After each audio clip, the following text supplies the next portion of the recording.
tienden a no ser totalmente centradas en lo que la imagen da, sino suelen hacer interpretaciones sumamente subjetivas, en base a su experiencia, en base a los conocimientos que ellos tengan. Pero ¿qué creemos que está pasando? ¿De acuerdo?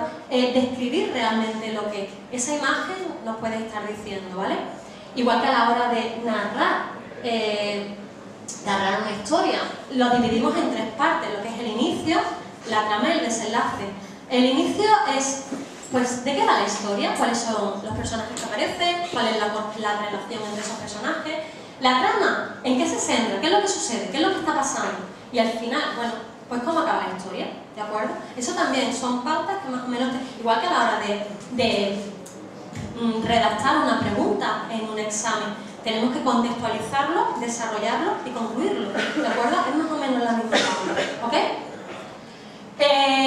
Bueno, a la hora de hacer lectura comprensiva, se le presenta un texto y aquí lo que más me interesa a mí es, primero, el enunciado. ¿Qué es lo que yo sé ya de ese texto? Porque a lo mejor lo puedo relacionar con conocimientos que tengo de antes, ¿de acuerdo? Entonces me va a ser mucho más fácil, si lo correlaciono, entender realmente de qué va ese texto. Primero hago una lectura general para ver con qué me quedo de ese texto, hasta qué punto, pues, de esa información puedo entender mucho y puedo retener mucho, y sin más si lo relaciono, ¿vale? Y después hago una lectura párrafo a párrafo. En esa segunda o tercera o cuarta lectura, da igual un poco, depende de cada niño, necesitará más o menos. En esa segunda lectura se va a hacer subrayado o coloreado o sacar lo más importante párrafo a párrafo a párrafo, ¿de acuerdo?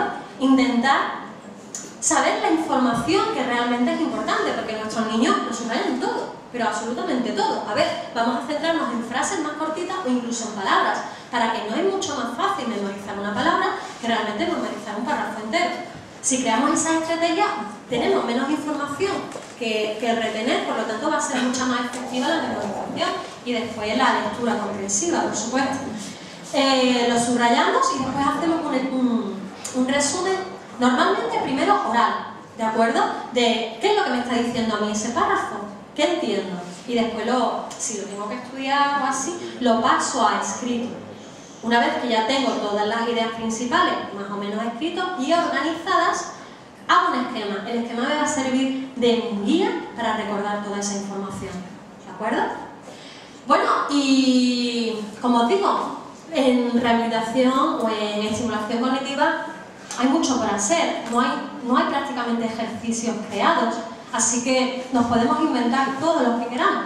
Y hay mucho material colgado por ahí, y ese material lo podemos utilizar y podemos inventarnos todo lo que queramos, ¿de acuerdo? Los resultados, como he comentado antes, después del programa de estimulación cognitiva, se le evalúa, se le hace un retest con pruebas paralelas para que no haya contaminación, y se comparan las puntuaciones antes de empezar, en la evaluación inicial y después de empezar.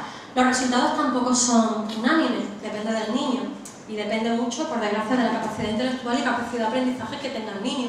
Si el niño es fácil, va a evolucionar, sea fácil que realmente aprenda, que tenga facilidad para quedarse con información, que procese bien esa información y la interiorice, los resultados van a ser bastante más buenos que si el niño tiene un CI un poquito más bajo y tiene más dificultades, ya sea a nivel de conductual o a nivel de... Pero siempre se comparan y se les devuelve a los padres, ¿vale? Esa información para decir, mira, se ha trabajado esto, esto y esto, en esto hemos adelantado un poquito, en esto no hemos adelantado nada y en esto hemos adelantado muchísimo. También siempre se les recomienda seguir trabajando con los niños. En temas, pues no sé, en casa, con algo tan fácil como pasatiempos, o yo que sé, o con sudoku, o con sopa de letras, o con el dominó, simplemente el dominó, o las cartas, o los juegos de mesa típicos de apalabrado, o algo así. Todo esto les viene muy bien a ellos, ¿de acuerdo? Así que siempre se les recomienda para seguir trabajando, porque yo siempre digo, a ver, la estimulación cognitiva es como si fuera un entrenamiento que hacemos en nuestro cerebro. No podemos dejar de buenas a primeras de entrenarlo, entonces tenemos que seguir ejercitándolo, tenemos que seguir haciendo algún tipo de ejercicio a nivel cognitivo. Y bueno, les resulta fácil y como norma general lo suelen hacer. Así que por mi parte, nada más.